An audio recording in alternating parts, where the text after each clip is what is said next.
नमस्कार दोस्तों, आज हम जिस वीडियो की बात कर रहे हैं वो सिर्फ एक सामान्य न्यूज़ या कहानी नहीं है, बल्कि ये दुनिया की राजनीति, ताकत, साजिश, खुफिया एजेंसियों और सैन्य शक्ति के उस खतरनाक खेल को दिखाता है जहां एक देश दूसरे देश की सत्ता को सीधे चुनौती देता है। ये वीडियो अमेरिका और वेनेजुएला के बीच उस कथित ऑपरेशन की पूरी कहानी बताता है जिसमें दावा किया गया कि अमेरिका की सबसे खतरनाक और गोपनीय स्पेशल फोर्स डेल्टा फोर्स ने वेनेजुएला के राष्ट्रपति निकोलस मादुरो को पकड़ लिया।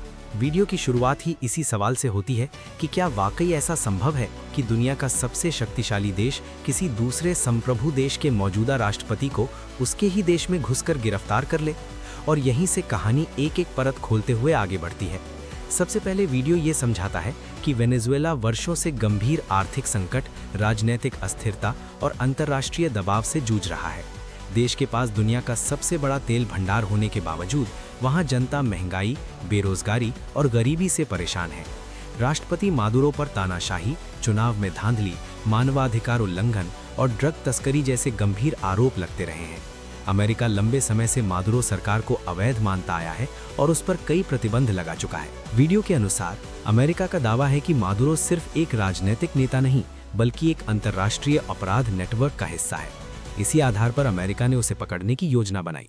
इसके बाद वीडियो उस ऑपरेशन की तैयारी की बात करता है जिसमें बताया जाता है कि ये कोई अचानक लिया गया फैसला नहीं था, बल्कि महीनों की खुफिया जानकारी, सैटेलाइट सर्वेलांस, ड्रोन निगरानी और अंदरूनी सूत्रों से मिली सूचनाओं के आधार पर एक बेहद गोपनीय योजना तैयार की गई।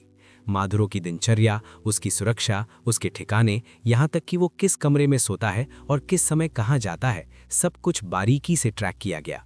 वीडियो में दावा किया गया है कि इस मिशन में अमेरिकी सेना की डेल्टा फोर्स के साथ साथ रेंजर्स, CIA और अन्य खुफिया एजेंसियां भी शामिल थीं। ऑपरेशन को इतनी गोपनीयता में रखा गया कि अंतिम समय तक कई अमेरिकी अधिकारियों को भी इसकी पूरी जानकारी नहीं थी। वीडियो आगे बताता है कि हमला रात के अंधेरे में किया गया। सबसे पहले वेनेजुएला की एयर डिफेंस और कम्युनिकेशन सिस्टम को निष्क्रिय किया गया ताकि सरकार को संभलने का मौका न मिले।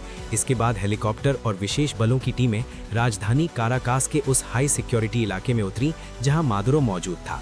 वीडियो के मुताबिक ये इलाका वेनेजुएला की सेना का सबसे सुरक्षित ठिकाना माना जाता था, जहां आम आदमी तो दूर, देश की सेना भी आसानी से नहीं पहुंच सकती। लेकिन डेल्टा फोर्स ने कुछ ही मिनटों में सुरक्षा घेरा तोड़ दिया। भारी गोलीबारी, धमाकों और अफरा तफरी के बीच अमेरिकी कमांडो अंदर घुसे। वीडियो में यह भी बताया गया कि मादुरो की सुरक्षा में मौजूद कई सैनिकों और विदेशी गार्ड्स ने मुकाबला करने की कोशिश की, लेकिन आधुनिक हथियारों और रणनीति के आगे वे टिक नहीं पाए। इसके बाद वो पल आता है जिसे वीडियो सबसे बड़ा मोड़ बताता है, जब मादुरो को जिंदा पकड़ लिया गया। वीडियो के अनुसार मादुरो और उसकी पत्नी को हिरासत में लेकर तुरंत वहां से निकाला गया ताकि वेनेजुएला की सेना कोई बड़ा जवाबी हमला ना कर सके। इसके बाद उन्हें एक अमेरिकी सैन्य जहाज के जरिए सुरक्षित स्थान पर ले जाया गया। वीडियो ये भी बताता है कि इस ऑपरेशन में अमेरिका को बहुत कम नुकसान हुआ, जबकि वेनेजुएला की तरफ भारी क्षति हुई। हालांकि इस पर कोई आधिकारिक आंकड़ा नहीं दिया गया। इसके बाद वीडियो इस घटना के अंतर्राष्ट्रीय प्रभाव पर बात करता है। बताया जाता है कि जैसे ही ये खबर फैली, पूरी दुनिया में हड़कंप मच गया। कई देशों ने इसे अंतर्राष्ट्रीय कानून का उल्लंघन बताया, क्योंकि किसी भी देश के राष्ट्रपति को बिना युद्ध की घोषणा और संयुक्त राष्ट्र की अनुमति के पकड़ना वैश्विक नियमों के खिलाफ माना जाता है। वहीं कुछ देशों और संगठनों ने इसे तानाशाही के खिलाफ कार्रवाई बताकर समर्थन भी किया।